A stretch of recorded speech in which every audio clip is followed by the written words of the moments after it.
महाराजा शिवी की कहानी। पुरुवंश में जन्मे उशीना देश के राजा शिवी बड़े ही परोपकारी और धर्मात्मा थे। परम दानवीर राजा शिवी के द्वार से कभी कोई खाली हाथ नहीं जाता था। प्राणियों के प्रति राजा शिवी का बड़ा स्नेह था। उनके राज्य में हमेशा सुख, शांति और स्नेह का वातावरण बना रहता था। ईश्वर भक्त राजा शिवी की चर्चा स्वर्गलोक तक होती थी। देवताओं के मुख से राजा शिवी की इस प्रसिद्धि के बारे में सुनकर इंद्र और अग्नि को विश्वास नहीं होता था। अतः उन्होंने उशीनरेश की परीक्षा करने की ठानी और एक युक्ति निकाली। अग्नि ने कबूतर का रूप धारण किया और इंद्र ने एक बाज का रूप धारण किया। दोनों उड़ते उड़ते राजा शिवी के राज्य में पहुंचे। उस समय राजा शिवी एक धार्मिक यज्ञ का अनुष्ठान कर रहे थे। कबूतर उड़ते उड़ते आर्तनाद करता हुआ राजा शिवी की गोद में आ गिरा और मनुष्य की भाषा में बोला, राजन, मैं आपकी शरण आया हूँ, मेरी रक्षा कीजिए। थोड़ी ही देर में कबूतर के पीछे पीछे बाज भी वहां आ पहुंचा और बोला, राजन, निसंदेह आप धर्मात्मा और परोपकारी राजा है।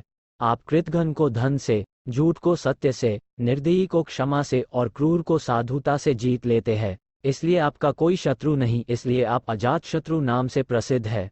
आप अपकार करने वाले का भी उपकार करते हैं। आप दोष खोजने वालों में भी गुण खोजते हैं। ऐसे महान होकर आप ये क्या कर रहे हैं? मैं क्षुधा से व्याकुल होकर भोजन की तलाश में भटक रहा था। तभी संयोग से मुझे ये पक्षी मिला और आप इसे शरण दे रहे हैं। यह आप अधर्म कर रहे हैं। कृपा करके ये कबूतर मुझे दे दीजिए, यह मेरा भोजन है। इतने में कबूतर बोला, शरणार्थी की प्राण रक्षा करना आपका धर्म है, अतः आप इस बाज की बात कभी मत मानिए। ये दुष्ट बाज मुझे मार डालेगा। दोनों की बात सुनकर राजा शिवी बाज से बोले, हे बाज, ये कबूतर तुम्हारे भय से भयभीत होकर मेरी शरण आया है, अतः यह मेरा शरणार्थी है। मैं अपनी शरण आए शरणार्थी का त्याग कैसे कर सकता हूँ? जो मनुष्य भय, लोभ, ईर्ष्या, लज्जा या द्वेष से शरणागत की रक्षा नहीं करते या उसे त्याग देते हैं, उन्हें ब्रह्महत्या के समान पाप लगता है। सभी जीवों को अपने प्राण प्रिय होते हैं। समर्थ और बुद्धिमान मनुष्यों को चाहिए कि असमर्थ व मृत्यु भय से भयभीत जीवों की रक्षा करें। अतः हे बाज, मृत्यु के भय से भयभीत ये कबूतर मैं तुझे नहीं दे सकता। इसके बदले तुम जो चाहो खाने के लिए मांग सकते हो। मैं तुझे वह अभीष्ट वस्तु देने को तैयार हूँ। तब बाज बोला, हे राजन, मैं क्षुधा से पीड़ित हूँ। आप तो जानते ही है, भोजन से ही जीव उत्पन्न होता है और बढ़ता है। यदि मैं क्षुधा से मरता हूँ तो मेरे बच्चे भी मर जाएंगे। आपके एक कबूतर को बचाने से कई जीवों के प्राण जाने की संभावना है। हे राजन, आप ऐसे कैसे धर्म का अनुसरण कर रहे हैं जो अधर्म को जन्म देने वाला है? बुद्धिमान मनुष्य उसी धर्म का अनुसरण करते हैं जो दूसरे धर्म का हनन न करें। आप अपने विवेक के तराजू से तोलिए और जो धर्म आपको अभीष्ट हो वह मुझे बताइए। राजा शिवी बोले, हे बाज, भय से व्याकुल हुए शरणार्थी की रक्षा करने से बढ़कर कोई धर्म नहीं है। जो मनुष्य दया और करुणा से द्रवित होकर जीवों को अभयदान देता है, वह देह के छूटने पर सभी प्रकार के भय से मुक्त हो जाता है। धन, वस्त्र, गौ और बड़े बड़े यज्ञों का फल यथासमय नष्ट हो जाता है, किंतु भयाकुल प्राणी को दिया अभयदान कभी नष्ट नहीं होता।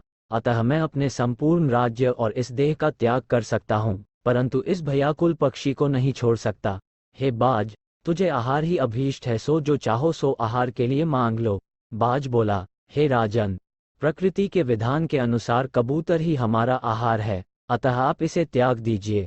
राजा बोला, हे बाज, मैं भी विधान के विपरीत नहीं जाता। शास्त्र कहता है दया धर्म का मूल है, परोपकार पुण्य है और दूसरों को पीड़ा देना पाप है। अतएव तुम जो चाहो सो दे सकता हूँ, परंतु ये कबूतर नहीं दे सकता। तब बाज बोला, ठीक है राजन, यदि आपका इस कबूतर के प्रति इतना ही प्रेम है तो मुझे ठीक इसके बराबर तोलकर अपना मांस दे दीजिए, जिससे मैं अपनी क्षुधा शांत कर सकूं। मुझे इससे अधिक और कुछ नहीं चाहिए। प्रसन्न होते हुए राजा शिवी ने कहा, हे बाज, तुम जितना चाहो उतना मांस मैं देने को तैयार हूँ। यदि यह क्षणभंगुर देह धर्म के काम न आ सके तो इसका होना व्यर्थ है। ये कहकर राजा ने तराजू मंगवाया और उसके एक पलड़े में कबूतर को बिठा दिया और दूसरे पलड़े में वह अपना मांस काट कर रखने लगे, लेकिन कबूतर का पलड़ा जहाँ का तहाँ ही रहा। तब अंत में राजा शिवी स्वयं उस पलड़े में बैठ गए और बोले, हे बाज, ये लो, मैं तुम्हारा आहार तुम्हारे सामने बैठा हूँ। इतने में आकाश से पुष्प वर्षा होने लगी, मृदंग बजने लगे, स्वयं भगवान अपने भक्त के इस अपूर्व त्याग को देखकर प्रसन्न हो रहे थे। ये देखकर राजा शिवी विस्मय से सोचने लगे कि इस सब का क्या कारण हो सकता है।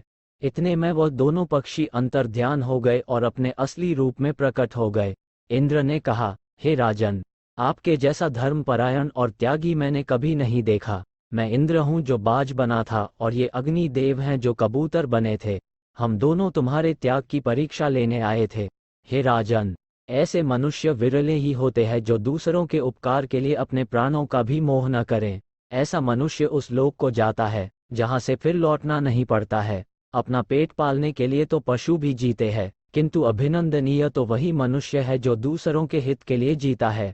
इतना कहकर इंद्र और अग्निदेव स्वर्ग को चले गए। राजा शिवी ने अपना यज्ञ पूरा किया और कई वर्षों तक पृथ्वी का राज्य भोगने के बाद परम पद को प्राप्त हुए।